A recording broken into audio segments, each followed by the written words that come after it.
Ramadan tiba, Ramadan tiba, Ramadan tiba. Tiba-tiba Ramadan. Sudah dah 1 Ramadan 1445 Hijrah. Ya. Hari ini bersama dengan Haziq Husni dan Fariha On. Selamat berpuasa semuanya. Alhamdulillah. Yang penting kita kena bersyukur kerana kita diberi peluang bertemu dengan Ramadan kali ini. Moga-moga sehingga penghujung nantilah InsyaAllah kita doakan semoga dipermudahkan sebab 30 hari dalam bulan Ramadan ini adalah hari yang perlu kita rebut pelbagai pahala, pelbagai keistimewaan. Lagi-lagi bila nak sampai 10 malam terakhir tu, itu lagilah kita kena gandakan lagi amal ibadah kita. Lagi-lagi kita pun tak tahu kan kita dapat bertemu tak Ramadan tahun depan. Betul. Tapi pastinya kita nak raikan jugalah bulan Ramadan ni kan dengan suasana kalau boleh energi. Tenaga, motivasi, semangat tu sama sebelum ni. Energi biar energi tapi jangan nampak macam tak puasa. Tak. Okey. Kata pasal Ramadan ni, ini dia. Alhamdulillah boleh puasa lagi tahun ni. Semoga bertemu Lailatul Qadar. Amin. Amin. Itu daripada utusan online yang mengucapkan selamat berpuasa kepada semua pembacanya. Ini antara suasana yang berlaku malam tadi, malam pertama tarawih di Masjid Negeri Sabah di Kota Kinabalu. Malam semalam lah kan. Pastinya semalam pergi tak? Awak berkesempatan? Saya bersama dengan keluarga. Alhamdulillah. Ya, Alhamdulillah. Dan anak-anak okey Anak-anak pun memang dia seronok sebab first time nak rasa puasa. Kan? Dah lah first time sekolah dah darjah 1. Lepas tu first time puasa pula. Excited. Bila nak bawa air, sajalah standby. Takut dia tak larat nak puasa. Tapi dia malu. Tak nak. Okey. Kalau dapat disaksikan di sini penuh, Alhamdulillah. Ramadan tarawih pertama kan untuk Ramadan kali ini. Diharapkan nanti inilah dia kita kata momentum motivasi 28 Ramadan, 29 Ramadan, hope macam inilah. Kan? Janganlah tiba-tiba satu sah je tinggal. Jangan. Cuba try pergi ke masjid-masjid lain juga. Betul. Explore, kita explore. Betul. Kita yang berdekatan ni lah buat kan. Buat tour Ramadan ni. 30 hari, lah. 30 masjid. Try. Kalau ada ibu bapa, kalau ibu mak bertua dan sebagainya boleh juga ajak. Okey. Lepas tu balik. Lepas balik tarawih nak buat apa? Buka lah. Tengok Sembang Sahur.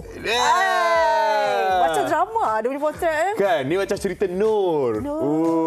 Yang akan bersama dengan anda di Sembang Sahur nanti adalah Daya Bakar, Amira Osman, Muaz Muhammad, Fazli Fuad, ni Ustaz Ilyas dan juga Dr. Kamilin. Jangan lupa untuk saksikan malam ni. Bermula untuk minggu ni, Selasa, Rabu, Khamis. 11 malam. 11 malam. Minggu depan nanti tengok promo dia. Hari apa pula? Dia ada. Kita ada surprise. Ada surprise. Dia bukan setiap masa sama. Untuk minggu ni surprise paling terbaik. Istimewa. Start malam ni. Nampak? Pernah produce Sembang Sahur. Okey. So inilah dia antara istimewanya Ramadan tahun ini di TV3. Memang setiap tahun ada Sembang Sahur kan. Betul. Dan orang kata kalau kita dalam bulan Ramadan ni kita lagi seronok nak buat amal. Adalah masa nak buat amal, ekstrakan amal kita. Betul. MHI pun sama. Kita nak buat amal, kita akan pergi ke bazar Ramadan untuk buat CSR. Bukan membeli tapi kami menjual. Membantu golongan asnaf berniaga di bazar.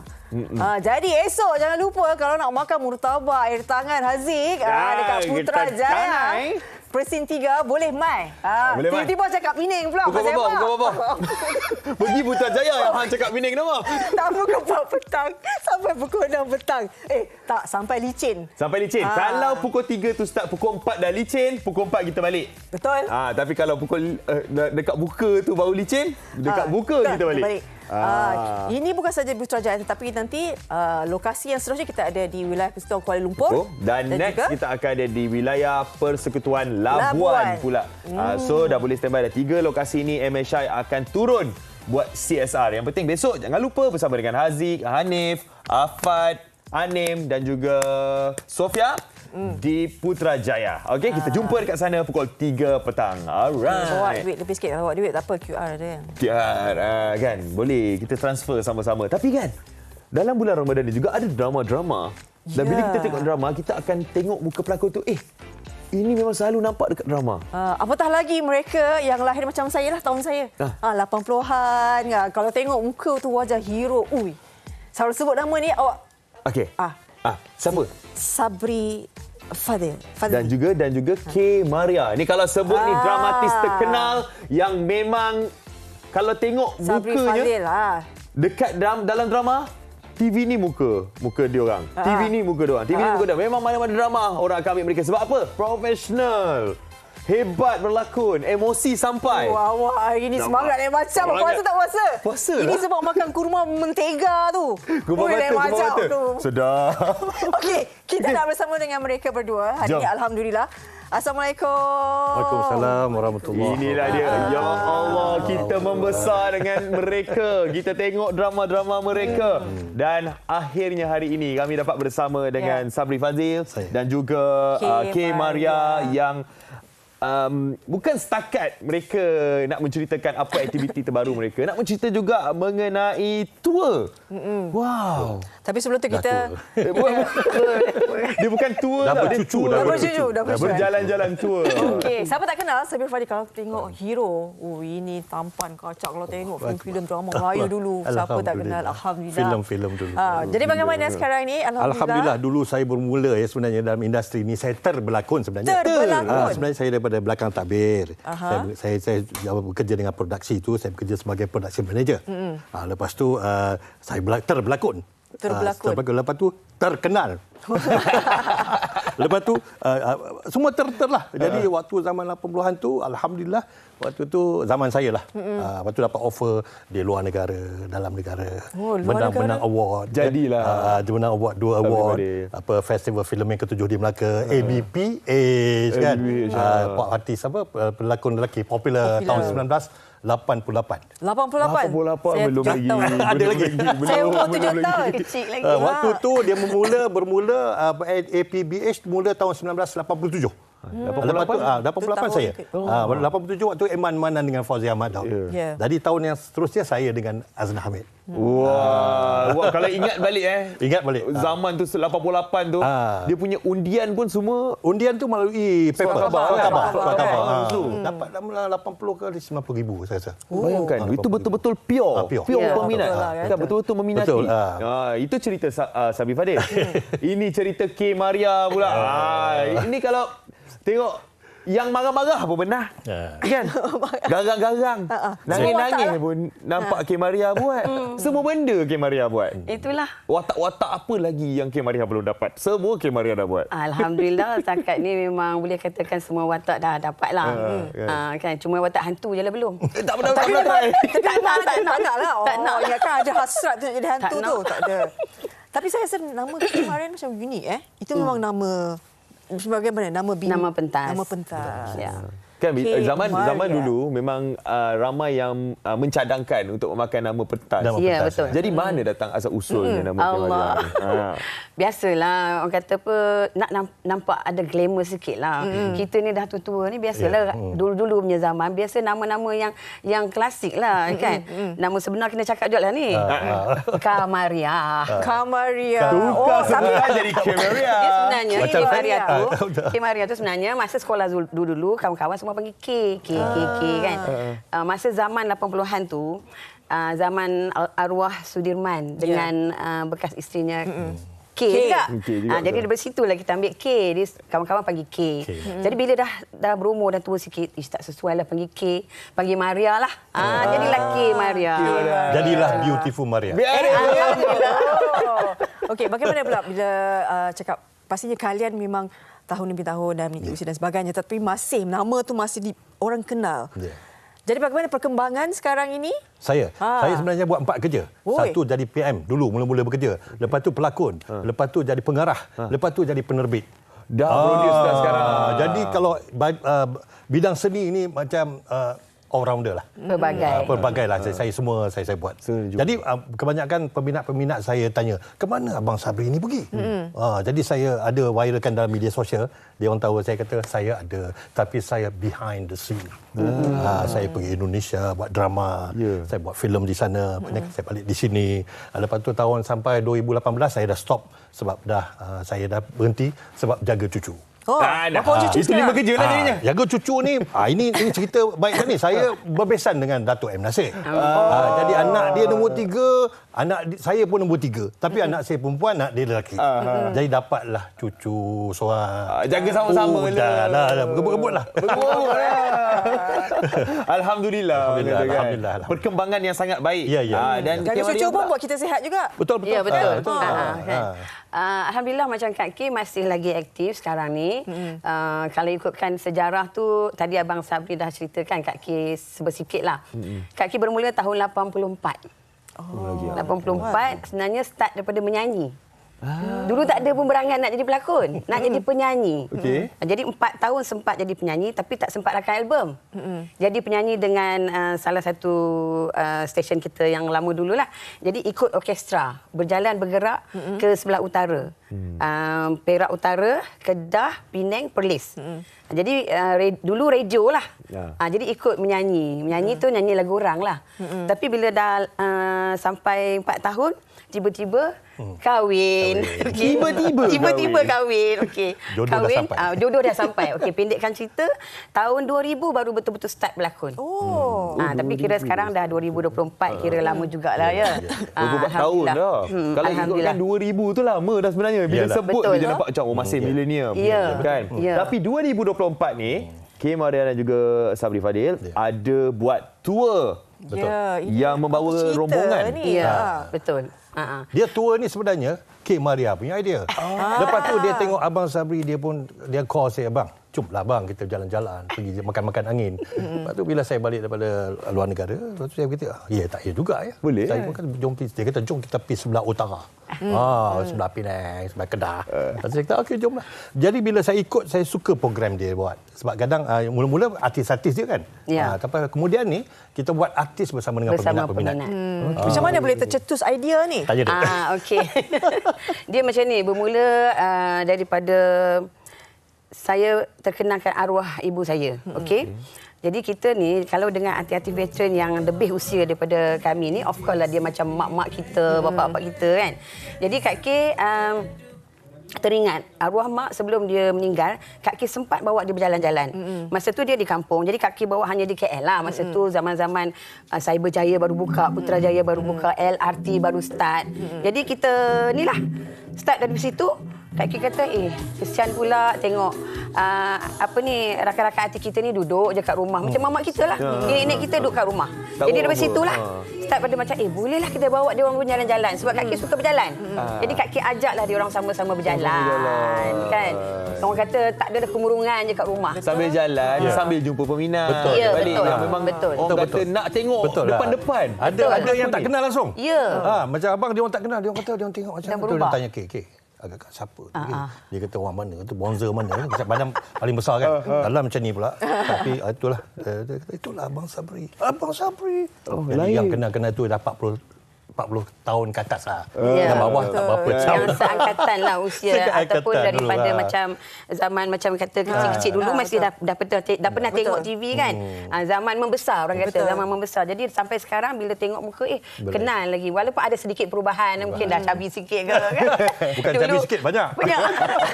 Saya pun sama. Kalau orang tengok zaman saya dulu dalam drama dekat TV3, banyak saya dengan TV3 punya drama. Contohnya macam sekarang tengah hot dengan Rohainis kan. Saya pernah jadi Mak Rohainis tau. Dalam cerita Hello Mr. Perfect. Kita boleh imbau balik lah drama-drama. Banyak sebenarnya dalam TV3 saya berlakon. Jadi daripada cerita tadi tu, bermulanya saya nak berjalan sorang-sorang dengan husband. Okay? Bila saya berjalan, saya suka masuk dalam sosial media. Jadi bila jumpa dengan rakan-rakan aktivitor ni, dia orang kata, "Amboi K, aku tengok kau seronok berjalan sana, berjalan sini." Tak ajak kita pun kan. Jadi bila saya teringat macam tu, alah kesian pula dia orang ni pun teringin nak berjalan. Jadi macam Kak K, walaupun Kak K tak berlakon, Kak K ada involve dalam event. Kak K ada berniaga masuk event. Macam tadi kata nak masuk event kan, Ramadan lah apa segala ni kan. Jadi bila Kak K masuk event, merata seluruh Malaysia. Pergi sana pergi sini. Jadi dari situ Kak K ambil kesempatan berjalan. Bila ada break 2-3 hari tu, kita relax-relax lah honeymoon berdua kan.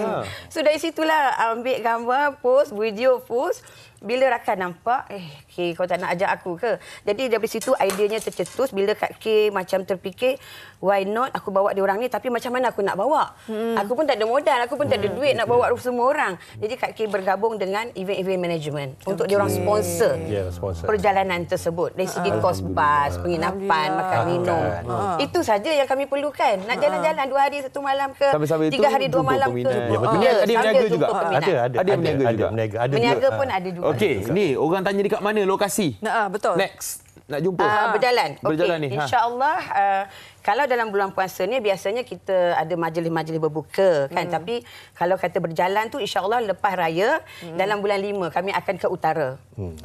Di area Kedah, Perlis dan Sempadan, Thailand. Ya, antara artis veteran yang akan join?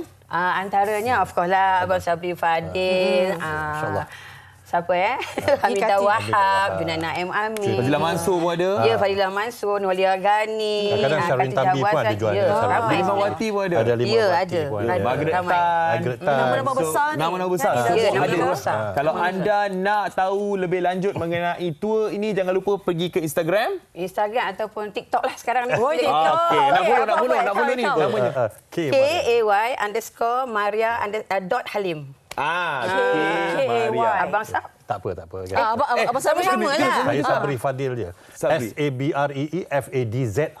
FADZIL. 63. Lagi Lagi satu ada original. 2 tu lah pakai. Hari tu dah kena apa macam Kena hack. Popular sangat. Memang kena hack. Pasal anak yang ajar buka TikTok. Jadi saya buka tiba-tiba dah naik 30,000. Lepas bila naik 3,000, lepas tu saya pun saya tengok cerita tu Mat Kilau.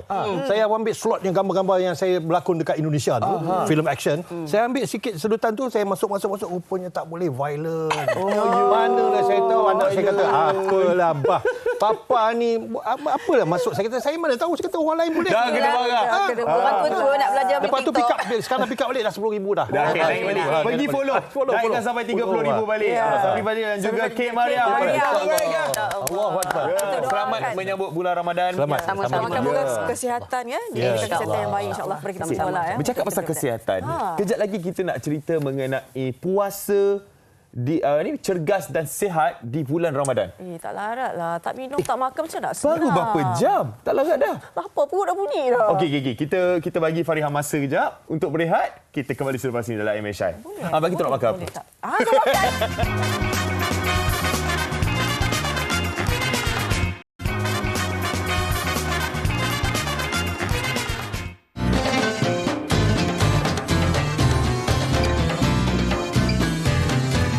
Kehadiran Ramadan sudah pasti dapat melatih diri dalam menahan lapar dan dahaga sepanjang berpuasa. Sejauh mana kepentingan berpuasa ini dapat diperoleh untuk kesihatan diri? Pertama, puasa boleh membantu merendahkan paras kolesterol dalam badan serta mengurangkan kandungan gula dan trigliserida dalam darah. Kedua, puasa dapat mengurangkan tekanan darah kerana kehilangan garam yang banyak melalui air kencing ketika berpuasa. Ketiga, puasa juga boleh mengurangkan berat badan bagi individu yang ingin mencapai berat badan ideal. Bahkan ketika berpuasa, tenaga dan pengaliran darah yang tertumpu di otak dapat merangsang pemikiran menjadi lebih cerdas. Dan yang terakhir, risiko penyakit-penyakit kardiovaskular seperti tekanan darah sistolik juga dapat dikurangkan melalui amalan berpuasa ini. Justeru terbukti amalan berpuasa ini dapat menjamin kesihatan fizikal di samping memudahkan kelancaran beribadah di bulan yang mulia.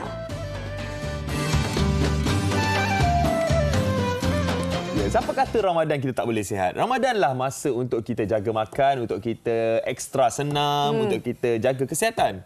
Tapi tak larat. Janganlah macam itu. Sebab hari itu. biasa pun tak larat. Hari biasa tak buat? Belum puasa lagi. Macam mana ni? Aduh. Okey, tak apa. Kita bawakan kepada anda pakar ni hari ni untuk kita bercerita mengenai kesihatan dan juga pemakanan di bulan Ramadan. Kita bersama dengan Muhammad Ashraf Ismail, iaitu Pegawai Sains Pemakanan Jabatan Kesihatan Wilayah Persekutuan Kuala Lumpur dan Putrajaya. Assalamualaikum Encik Ashraf. Dan juga kita ada Encik Muhammad Akram Ahmad Sabri, Pegawai Pendidikan Kesihatan Jabatan Kesihatan Wilayah Persekutuan Kuala Lumpur dan Putrajaya. Assalamualaikum, Encik Akram. Salam. Sebabkan mereka ni kesihatan kan? Macam nampak macam sihat, cergas, macam cantik. Nampak kita macam dua yang tak sihat. Kan? Okey, kita dah bercakap tadi, nampak sikit kita paparkan kan kata bulan puasa ni kena banyak rehat kan, banyak-banyak bersikirlah kat rumah. Kalau nak bersenam tu fikir 2-3 kali sebab memikirkan tenaga dan sebagainya. Saya nak tanya Encik Akram dululah. Bagaimana?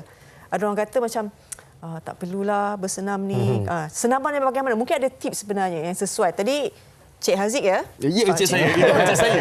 Cik Haziq kata macam kita kena lebih cergas, kita kena lebih aktif. Cakap je.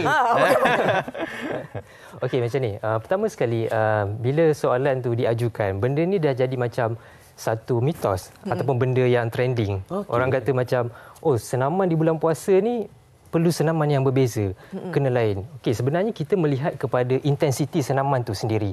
Maksudnya senaman yang kita buat, jenis apa yang kita buat, sama je. Cumanya intensiti tu yang kita ubah bila kita berpuasa. Dari segi pemakanan pula, memang makanan kita memang kita consume kurang. So energi yang kita ada dalam badan ni kurang juga. Jadi intensiti tu yang kita perlu ubah bila kita buat senaman tu. Contoh kalau kita jogging, bulan-bulan biasa kita jogging ke depan kan, adakah bulan puasa kita jogging ke belakang? Bukan kan? Tak ubahlah. So dia still rutin yang sama. Cumanya kita ubah dia punya intensiti. Intensiti ni maksudnya dia punya tahap kesukaran tu lah. Contohnya kalau kita biasa jogging mungkin 20 minit, mungkin kita boleh kurangkan kepada 15 minit, 10 minit just untuk buat badan kita bergerak lah. Keep lah. Maksudnya bulan puasa ni kita dalam phase yang untuk maintaining fitness. Jangan kita pergi kepada yang agresif. Kadang-kadang orang dia target macam bulan puasa ni nak kurus. Sebab apa? Sebab bulan raya nanti nak pakai kebaya lah, nak pakai baju Melayu yang slim fit lah apa semua.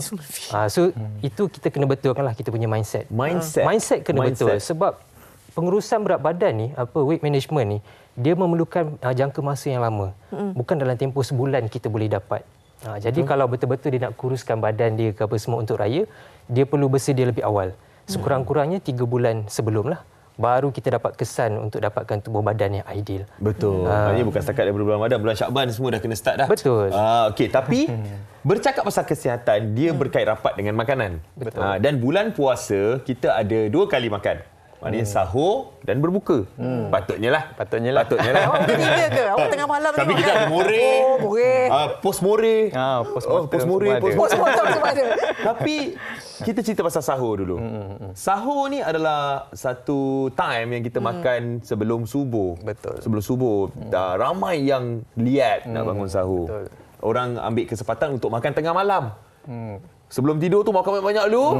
Sahur macam Encik Ashraf cakap tadi, minum sikit. Lepas tu dah cukup. Adakah okey sebenarnya kita berpuasa dengan cara sebegitu? Okey, baik. So sebenarnya dalam waktu makan satu hari tu, sebenarnya sahur ni adalah waktu makan yang paling penting sekali. Sebabnya kita bersahur ni untuk kita dapat bekalan tenaga yang cukup untuk kita nak berpuasa menahan lapar sepanjang 14 jam kita berpuasa ni.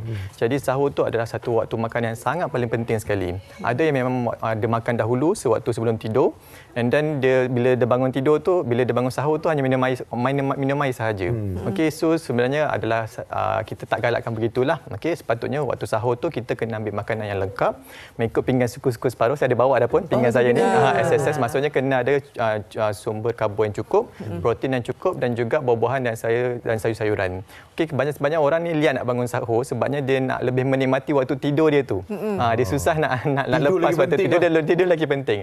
Tapi sebenarnya sahur tu adalah waktu yang penting. Katakanlah tak selera nak makan nasi, ada banyak lagi pilihan.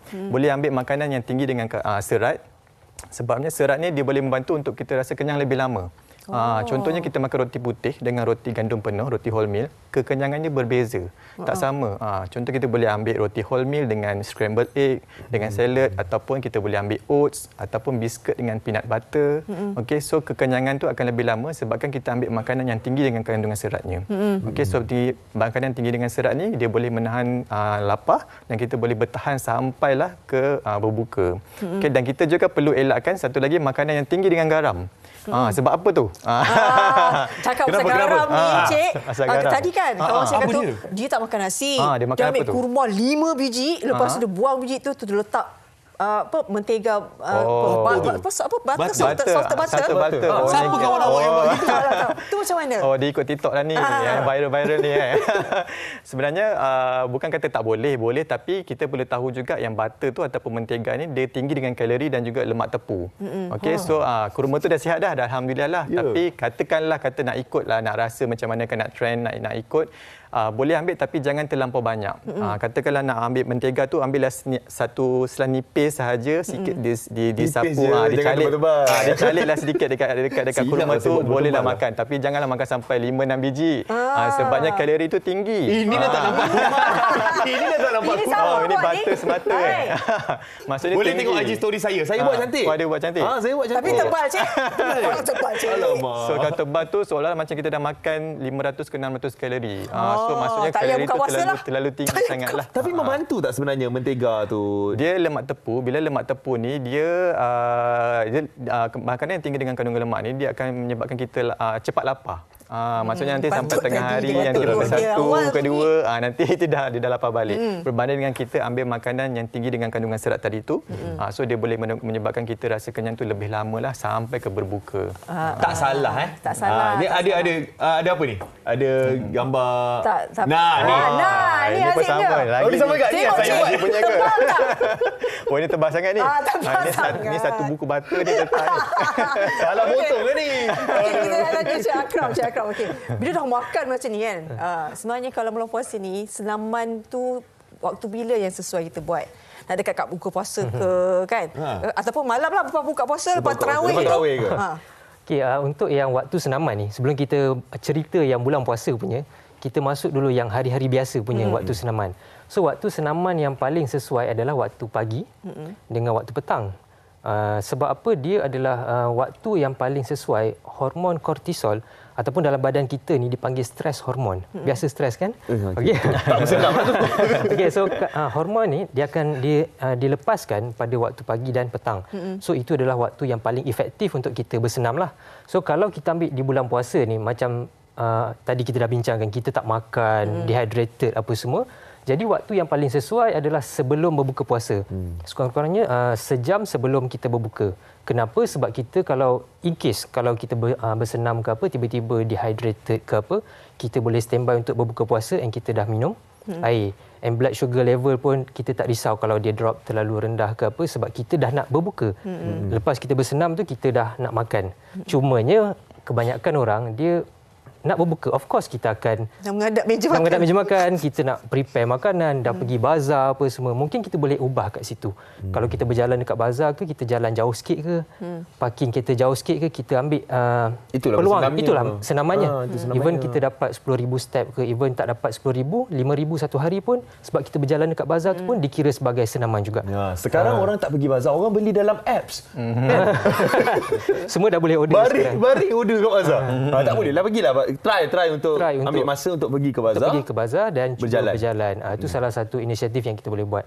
Lagi satu, kalau bersenam pada waktu malam. Sebenarnya pada waktu malam ni tak digalakkan. Sebab malam ni badan kita dah disetkan untuk kita berehat. Jadi kita kalau kita tidur, macam kita sendiri pun, kita tidur tiba-tiba orang kacau. Kita marah ke? Marah. Of course kita marah. Sama juga tindak balas dalam badan kita juga. Bila kita dikejutkan untuk bergerak, and dia akan bagi respon yang kurang baiklah. Saya explain dekat sini dengan cara yang kita senang untuk fahamlah. Okey. So bila jadi macam tu, itu yang banyak kita terima bila main futsal, main badminton tengah malam, tiba-tiba collapse and ada yang meninggal apa semua. Memang itu semua ajarlah, tapi dia punya punca tu kita nak tengok daripada mana jugalah. So kurangkan aktiviti malam, tetapi kalau di sebelah pagi petang memang tak dapat masa untuk bersenam, boleh pergi malam tapi jangan terlalu lewat.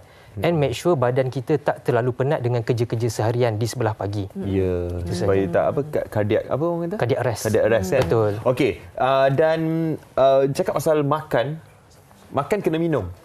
Betul. Dan hydrate ni adalah perkara yang paling penting sekali dalam bulan Ramadan ni. Jadi air yang perlu ada dalam badan ni, berapakah kuantitinya harus kita ambil? Kalau sahur tu kan? Sahur tu berapa banyak sebenarnya kita kena minum? Ya, betul. Air ni memang sangat penting lah. Ia satu komponen yang sangat penting untuk badan. Lebih-lebih lagi ketika bulan puasa sekarang ni dan juga ketika musim panas sekarang ni kan. Jadi ketika berpuasa, ada orang dia minum dengan banyaknya pada waktu sahur sebab dia kata takut nanti waktu sahur dan waktu siang nanti haus kan. So dia minum banyak. Tapi cara tu sebenarnya kurang tepat lah. Apabila kita minum banyak pada satu-satu masa, ia akan dikeluarkan dengan banyak juga. So kita tak boleh minum banyak dalam satu-satu masa. So kita bahagikanlah waktu-waktu minum kita tu, waktu selepas berbuka. Zuhur tak boleh lah. Zuhur tak boleh lah kan. Maksudnya bangun sahur tu terus minum. Zuhur kumur je keluar balik. Jangan ditelan. Okey, so kita kena bahagikan waktu minum kita tu, waktu yang kita dibolehkan minum tu kita pastikan kita minum air kosong. Bukannya air yang manis ataupun air yang berkafein. Kerana apa? Sebabnya air yang berkafein ni sebagai contoh macam air kopi, air teh, air yang pracampur, okey, ramai orang suka minum 3-in-1 kan. Ataupun minuman tenaga, ada yang sahur dia kata tak nak, takut letih, minum minuman tenaga. So minuman-minuman ni semua tinggi dengan kafein. Minuman yang tinggi dengan kafein ni dia boleh menyebabkan kesan diuretik. Maksudnya kita senang kerap buang air. So kita sebenarnya nak simpan air dalam badan. Senang kering lah. Senang kering lah. Maksudnya jangan ambil waktu sahur tu, elakkan minum kopi, minum teh, minum minuman 3-in-1 campur ni. So kita minum air kosong ataupun bila minum susu, okey, untuk membekalkan, untuk memastikan badan kita mendapat bekalan air yang cukup dan mendapat zat yang cukup lah daripada susu dan juga air-air yang berkhasiat. So kena make sure that pilihan minum air ni 8 gelas sehari ni mesti ada. Wajib lah. Okey, jadi minum dah dapat makan, dah dapat senaman, dah dapat, mungkin ada tips lah daripada Encik Akram kan dalam bulan Ramadan ni. Apakah tips untuk kita kekalkan tahap kecergasan kita supaya di tahap optimum sampai buka puasa? Baik. Okey, untuk kita kekal cergas, macam saya kata tadi, intensiti senaman itulah yang perlu kita tengok. Kita boleh maintain segala jenis senaman yang kita buat pada bulan-bulan yang bukan bulan puasa. Cuma kita kena kawal kita punya intensiti supaya jangan terlalu penat. Sebab kita tak ada energi yang banyak, so kena kawal, tapi kena teruskan senaman tu. Sebab badan kita ni dia ada memori. Dia ingat apa yang kita buat, segala masa yang kita bergerak ni, otot-otot kita ni dia tahu. Jadi kalau kita, contoh kita bersenam hari ni, kita tinggal lebih daripada 72 jam, which is 3 hari, kita punya fitness level tu dia akan drop balik from the zero lah. Maksudnya hari ni kalau kita buat push up 10 kali, kita tinggal 72 jam, untuk kita buat the next push up 10 kali juga kita akan rasa berat. So macam saya kata tadi, ini adalah maintaining phase. Jadi kekalkan kita punya aktiviti fizikal yang kita buat selalu tu, cuma intensiti tu kawal. Rendahkan dan konsistenkan aja. Itu saja. Okay. Kita tanya Encik Ashraf pula pasal makanan ni. Kan? Tadi orang cakap, lepas ni nak makan apa? Kan? Ada bazar Ramadan pula tu. Jadi mungkin tips lah kan untuk menjaga pemakanan yang baik. Mungkin boleh ambil peluang bulan Ramadan ni sebenarnya. Betul, sebenarnya bulan puasa ni adalah waktu yang kita, permulaan lah untuk kita menjaga pemakanan di bulan-bulan seterusnya. Maksudnya kita jadikan contoh lah apa yang kita boleh jaga di bulan Ramadan ni, kita praktikan untuk bulan-bulan seterusnya. So sebagai tips, rangkumannya lah So kalau bersahur tu, kita lewatkan sahur selewat yang boleh dan pastikan bersahur. At least mesti kita ambil sahur lah. Dan waktu berbuka pula pastikan mengikut konsep suku-suku separuh. SSS yang bukannya penuh-penuh. Bukannya PPP, kita ambil SSS, suku-suku separuh. Maksudnya cukup lengkap dengan dia punya karbo dia, protein yang baik dan mesti ada buah dengan sayur dan air kosong lah. Jangan ambil makanan-makanan yang manis sangat. Suku tadi apa? Suku karbohidrat, suku lagi protein, okey, lauk-lauk lah. Okey, dan juga separuh lagi adalah buah dengan sayur. Maknanya buah suku, sayur suku. Betul. Dia bukan nanti mutabak suku ni, suku semua cukup pinggan. Boleh rasa-rasa. Rasa boleh kan? Rasa boleh lah. Tapi kalau nak berbuka tu ambil yang ringkas-ringkas dahulu, maksudnya macam kurma, okey, dengan ataupun jus buah-buahan, and then solat dahulu, lepas tu baru makanan-makanan yang berat. Jangan ambil terus makanan yang berat, nanti perut akan terkejutlah ataupun ada masalah yang berlaku. Maksudnya kita akan makan, tendensi nak makan dengan lebih banyak tu lebih tinggi. Sebab tu kita akan nak makan. So kita ambil makanan yang ringkas dahulu, okey. Kemudian kita pergi solat dan baru kita ambil makanan yang berat. Makan perlahan-lahan, tak lari makanan dikejar. Ya. Jangan terkejut tengok makanan. Terkejut tengok makanan, makan semua. Jangan. Sabar, jangan gelojoh. Perlahan-lahan. Kita tahu kita dalam bulan Ramadan ni kita memang dah lama 14 jam kita betul. Lepas tu pergi pula sembahyang tarawih. Sembahyang tarawih Pak Imam pula baca ayat panjang. Mengantuk Stres jadinya. Lepas tarawih makan lagi kan. Jadi jangan kawal defisit makanan tu Betul, defisit kalori. Defisit kalori yang kita nak ambil itu. Betul, boleh ambil apa kurma butter tadi. Tapi janganlah. Jangan rasa bersalah. Tak apa, baru first time ni. Saya akan potong senipis-nipis butter tu nanti. Baik. Terima kasih diucapkan Muhammad Ashraf Ismail merupakan pegawai sains pemakanan Jabatan Kesihatan Wilayah Persekutuan Kuala Lumpur dan Putrajaya, dan Cik Muhammad Akram Ahmad Sabri, pegawai pendidikan kesihatan Jabatan Kesihatan Wilayah Persekutuan Kuala Lumpur dan Putrajaya. Pandai. Kita akan kembali selepas ini dalam MMSI nak bercerita mengenai cinta pada kekasih Allah. Cuma selepas ini.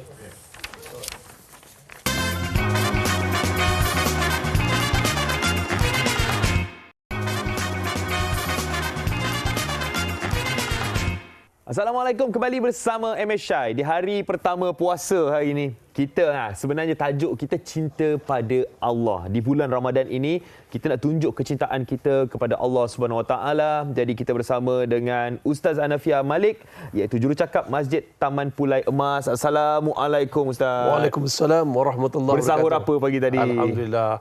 Makan nasi sikit, kurma sikit. Suku-suku separuh. Tapi tak bubuh mentega. Tak bubuh mentega. Alhamdulillah. Okey Ustaz, tajuk kita cinta pada Allah. Mungkin Ustaz boleh jelaskan sikitlah mengenai tajuk kita ni hari ini. Apa sebenarnya cara untuk kita tunjukkan cinta kita kepada Allah ni?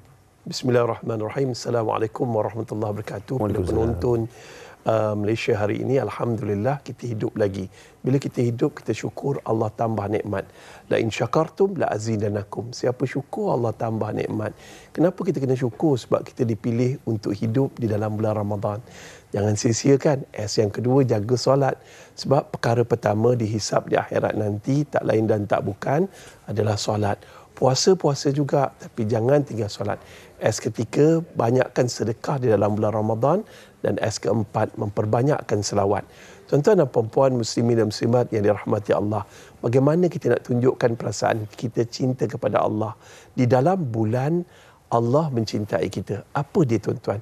Tuan-tuan dan puan-puan muslimin dan muslimat, Allah SWT berfirman di dalam Al-Quran, Ya ayyuhalladzina amanu kutiba alaikumus siyam kama kutiba alal ladzina min qablikum la'allakum tattaqun. Wahai orang-orang beriman, telah diwajibkan kepada kamu berpuasa seperti mana umat terdahulu, moga kamu bertakwa. Ya ayyuhalladzina amanu, kita boleh belajar 3 perkara. Pertama, akhlak Allah. Akhlak Allah Ta'ala ni Allah panggil, Allahu Akbar, Allah panggil kita dengan panggilan kasih sayang. Wahai orang-orang beriman. Masya Allah, Allah sayang kita. Wahai orang-orang beriman. Yang kedua, kita belajar selain daripada akhlak Allah. Allah panggil kita dengan kasih sayang. Kasih sayang juga. Hari ini yang hilang daripada manusia seluruh dunia adalah kasih sayang. Hilang daripada agama Islam adalah kasih sayang. Kerana telah berjangkit satu wabak yang sangat cepat merebak, iaitu wabak kebencian. Buka saja media sosial pada hari ini, Masya Allah, kebencian di mana-mana. Ustaz ni kena kecam dengan ustaz ni. Lepas tu orang ni kena kecam dengan orang ini. Asal ada salah sikit manusia lakukan, akan dikecam dengan kejam. So kita balikkan kasih sayang di dalam bulan Ramadan ini. Kurangkan kecam. Kalau boleh jangan kecam. Kerana tidak akan masuk syurga bagi mereka yang suka mengatakan perkataan-perkataan caci maki dan kotor. Dan seterusnya tuan-tuan dan puan-puan muslimin dan muslimat yang dirahmati Allah, iaitu tak lain dan tak bukan, ya ayyuhalladzina amanu adalah cara berinteraksi. Bila Rasulullah SAW memulakan membaca wahyu Allah dengan ya ayyuhalladzina amanu, para sahabat duduk merapat.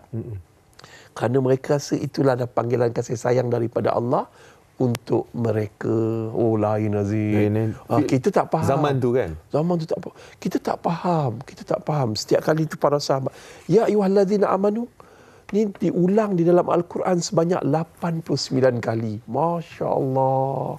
Ya, Masya Allah. Punyalah sayang Allah pada kita. Ya, jadi kita pun kena tunjukkan sayang kita kepada Allah. Betul. Kan? Jadi banyakkanlah amalan yang boleh membawa kepada pahala kepada kita. Benar. Antaranya amalan yang kita boleh buat adalah bersedekah. Ustaz. Betul. Kan? Jadi Ustaz mungkin boleh ceritakan antara peluang lah di bulan Ramadan ni kan. Ada tak chance untuk kita bersedekah? Cara-caranya ada tak? Kalau kita tengok tadi, ya ayyuhallazina amanu kutiba alaikumusiyam kama kutiba alal ladzina min qablikum la'allakum tattaqun. Nak dapat takwa.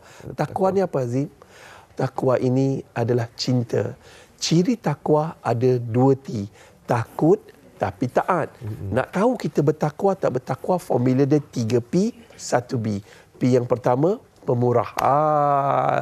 So awal-awal Ramadan ini tuan-tuan, Allah Ta'ala dah pilih kita masuk dalam bulan Ramadan. Jom kita menyumbang kepada pembinaan Masjid Taman Pulai Emas. Tuan-tuan cuba masuk ke laman web Masjid Taman Pulai Emas. Okey. Masuk kat situ saja dan tuan-tuan klik di Facebook. Di Facebook ni tuan-tuan, ini adalah projek baru kita dah nak siap dah.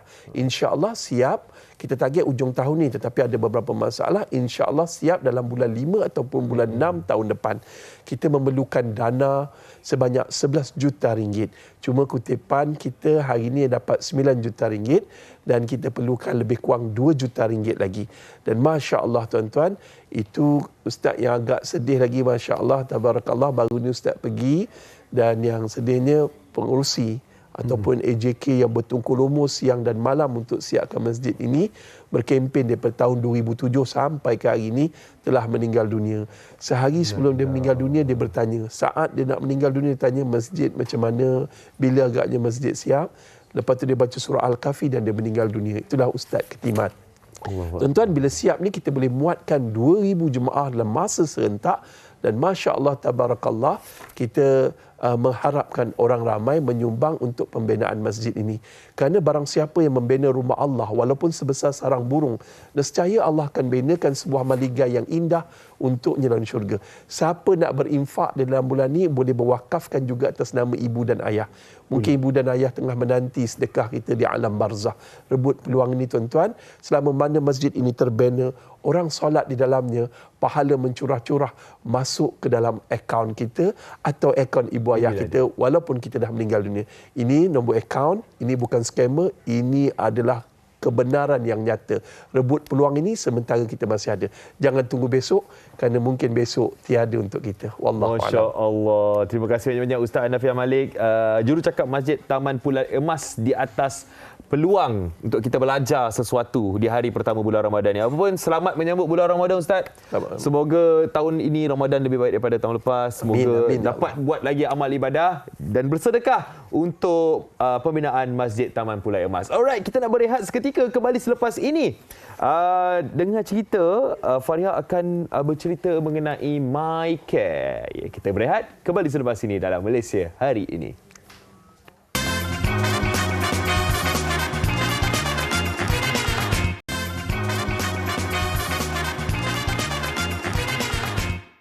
Our project today to distribute pillows, mattresses, and blankets to protect those people from the cold weather.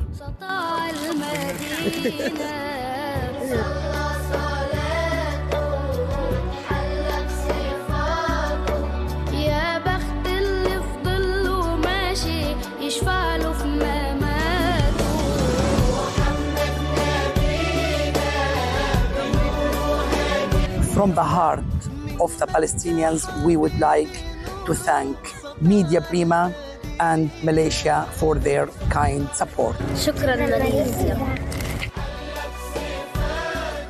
Baik, dalam kita menyambut satu Ramadan dengan penuh rasa kesyukuran, dengan rasa gembira meraihkan bulan yang penuh suci ini, jangan dilupa mereka, rakyat Palestin di Gaza sekarang ini yang sedang menyambut Ramadan dengan dalam keadaan yang suram, dalam keadaan perang dan kebuluran. Jadi kita nak bercakap berkenaan dengan misi kemanusiaan bersama dengan My Care Humanitarian. Kita nak terus perkenalkan dengan tetamu kita pada hari ini, iaitu Dr. Fauziah Muhammad Hassan, merupakan lembaga pemegang humanitarian care Malaysia, My Care. Assalamualaikum Doktor. Waalaikumsalam warahmatullahi wabarakatuh. Sihat Doktor? Alhamdulillah. Kalau kita cakap pasal misi kemanusiaan di Gaza dan sebagainya, pastinya Dr. Fauziah antara orang kuat yang memperjuangkan berkenaan dengan misi kemanusiaan ini bersama dengan orang Palestin di Gaza. Baik, kita nak tahu berkenaan dengan misi kemanusiaan yang dilaksanakan oleh MyCare sendiri. Kita tahu bahawa sekarang ini Gaza kita dengar macam-macam berita yang keluar. Tapi bagaimana sebenarnya perkembangan terkini mereka di sana? Okey. Sebagaimana kita tahu, genosid tidak berhenti dengan kedatangan Ramadan. Sebagaimana kita semua berharap, berdoa agar ialah sahabat-sahabat kita, saudara-saudara kita di Gaza dapat menjalani ibadah Ramadan ini dengan lebih baik. Tapi kita tahu bahawa genosid ini masih berterusan. Kita tahu seramai lebih daripada 31,000 sudah syahid.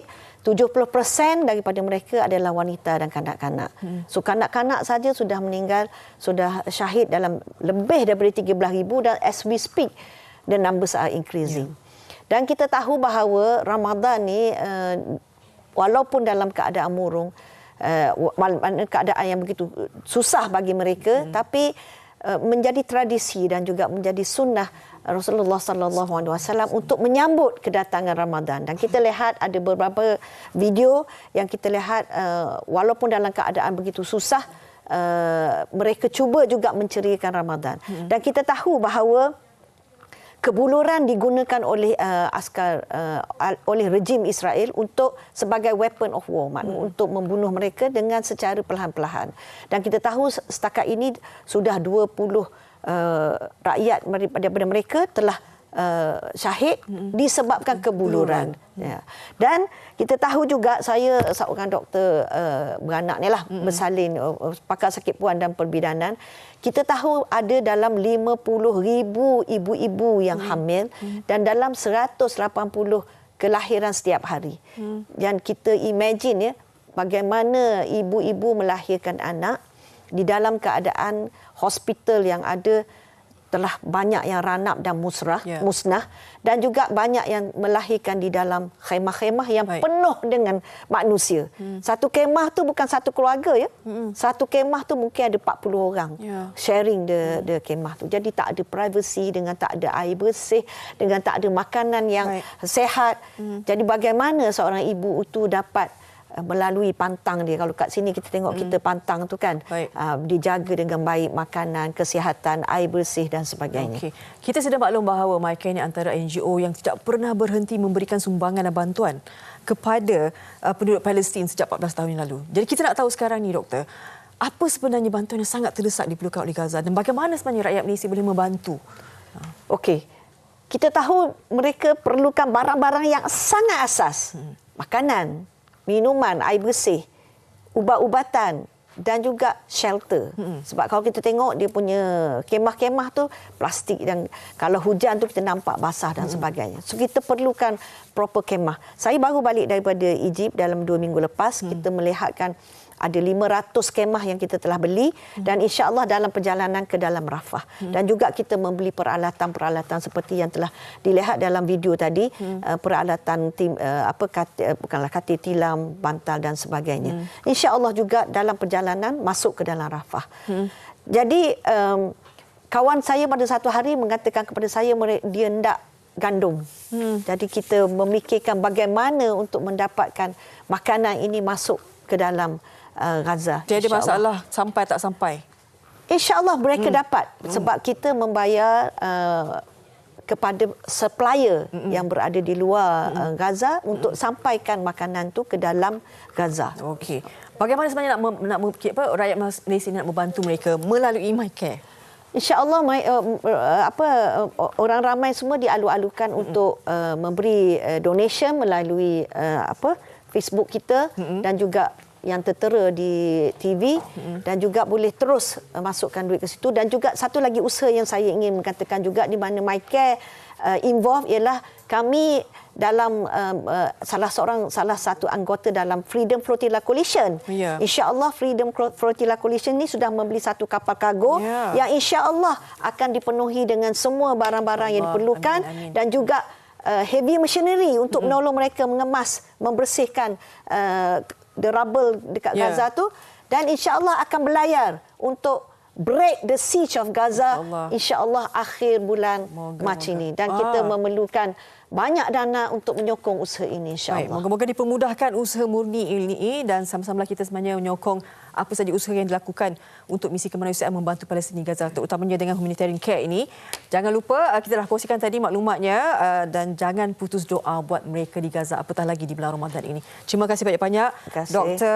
Fauziah Muhammad Hassan, Lembaga Pemegang Humanitarian Care Malaysia, MyCare. InsyaAllah semoga semuanya dipermudahkan. Baik, kita nak terus bersama dengan rakan saya tu. Oh, dah nampak kurus sikit lah ya. Ya, bila berpuasa berapa jam dah ni kan. Apa-apa pun, hari ini adalah hari pertama kita berpuasa di bulan Ramadan. Anda dah boleh dah rancang nak makan apa untuk berbuka. Tapi ini nasihat kami di MSI, jangan membazir. Ya, jangan membazir dan jangan gelojoh. Jangan gelojoh dan sebagainya lah.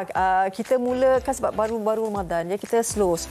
Apa kata? Share lah dekat Facebook MSI TV3 ni sekarang ni, dekat live ni juga. Anda share apa plan anda untuk masak hari ini. Hei, awak ni. Saja nak cari idea. Okey, so kita nak bagi topik menarik iaitu menderma dengan bijak. Ini satu lagi topik yang agak menarik juga.